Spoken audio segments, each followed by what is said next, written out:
AFC champions league খেলা নিয়ে নতুন করে জটিলতা বাড়ল মোহনবাগান সুপার জায়ান্টের। और ये धोनी की हुई जी गजब ग्रिप कैसे SRMB TMT बार की विन ग्रिप टेक्नोलॉजी सीमेंट के साथ बनाए मजबूत पकड़। Grip is important. শনিবার বেঙ্গালুরু এফসি বিরুদ্ধে 0-3 গোলে পরাস্ত হওয়ার পর স্বাভাবিকভাবেই হতাশ মোহনবাগান সমর্থকরা, কিন্তু তারপরে আরও একটি কঠিন ম্যাচ অপেক্ষা করছে মোহনবাগানের জন্য। আগামী 2রা অক্টোবর ইরানের হেভিওয়েট দল ট্রাক্টর এফসির বিরুদ্ধে খেলতে নামবে সবুজ বেরন ব্রিগেড। কিন্তু এই ম্যাচ খেলা নিয়ে ইতিমধ্যেই তৈরি হয়েছে জটিলতা। যা পরিস্থিতি তৈরি হয়েছে তাতে ট্রাক্টর এফসির বিরুদ্ধে হয়তো ম্যাচ খেলতে পারবে না মোহনবাগান, এবং সেক্ষেত্রে না খেলেই 3 পয়েন্ট পেতে পারে সবুজ বেরন ব্রিগেড।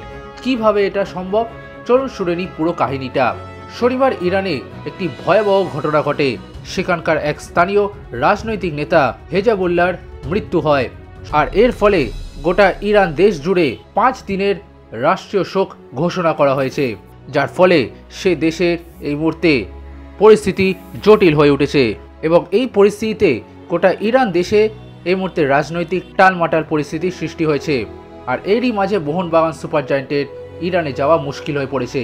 যদিও মোহনবাগান সুপার জায়ান্টের সমস্ত ফুটবলার, এমনকি বিদেশি ফুটবলারদের ইরানে যাওয়ার ভিসার ছাড়পত্র মিলেছে, প্লেনের টিকিট এবং ইরানে যাওয়ার হোটেল বুকিং সমস্ত কিছুই হয়ে গিয়েছে, এবং ইরান যাওয়ার জন্য ইতিমধ্যেই 50 লক্ষ টাকার কাছাকাছি খরচ করেছে মোহনবাগান। ফলে ভিসা সমস্যা নয়, ইরানের রাজনৈতিক পরিস্থিতির জন্য আপাতত ইরান যাওয়া নিয়ে অনিশ্চয়তায় ভুগছে মোহনবাগান। সূচি অনুযায়ী রবিবার বেঙ্গালুরু থেকে সরাসরি ইরান যাওয়ার কথা ছিল মোহনবাগানের, কিন্তু তা না করে বেঙ্গালুরু থেকে কলকাতা ফিরে আসছে সবুজ বেরন ব্রিগেড। এবং এই বিষয়ে ইতিমধ্যেই তারা এএফসিকে নোটিফাই করেছে মোহনবাগান। সেখানে তারা জানিয়েছে যে ইরান যাওয়ার জন্য তারা তৈরি, কিন্তু এখন বল পুরোপুরি আয়োজক ট্রাক্টর এফসির কোর্টে। ট্রাক্টর এফসি যদি তাদের দেশের সরকারের তরফ থেকে ছাড়পত্র পায় তবেই তারা এই ম্যাচ আয়োজন করতে পারবে। এদিকে ভারতীয় বিদেশ মন্ত্রণালয়ের তরফ থেকেও ছাড়পত্র পেয়েছে মোহনবাগান। তবে বিদেশ মন্ত্রণালয়ের একটি নিয়ম রয়েছে, তা হলো ইরান সহ পৃথিবীর কয়েকটি দেশে যাওয়ার জন্য বিদেশ মন্ত্রণালয় নিজস্ব ঝুঁকিতে যাওয়ার ছাড়পত্র দেয়, এবং দেশের ফুটবল খেলার স্বার্থে মোহনবাগান সেই ঝুঁকিটি নিয়েছে, যার কারণে প্রত্যেকটি ফুটবলার, সাপোর্ট স্টাফ এবং কোচেদের ভিসার ছাড়পত্র এবং ইরানের হোটেলের সমস্ত বুকিং হয়ে গিয়েছে।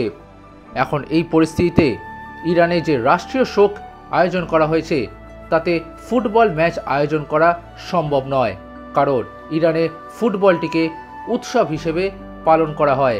এই পরিস্থিতিতে যদি আগামী 2রা অক্টোবর ট্রাক্টর এফসি এই ম্যাচ আয়োজন করতে না পারে, তাহলে নিয়ম অনুযায়ী এএফসি এই ম্যাচটিকে ওয়াকওভার হিসেবে গণ্য করবে এবং মোহনবাগানকে 3 পয়েন্ট উপহার দেবে।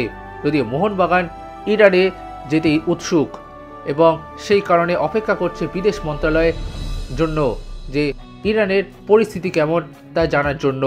ফলে বলাই যায় বল কিন্তু এখন ট্রাক্টর এফসির কোর্টে। Extra time.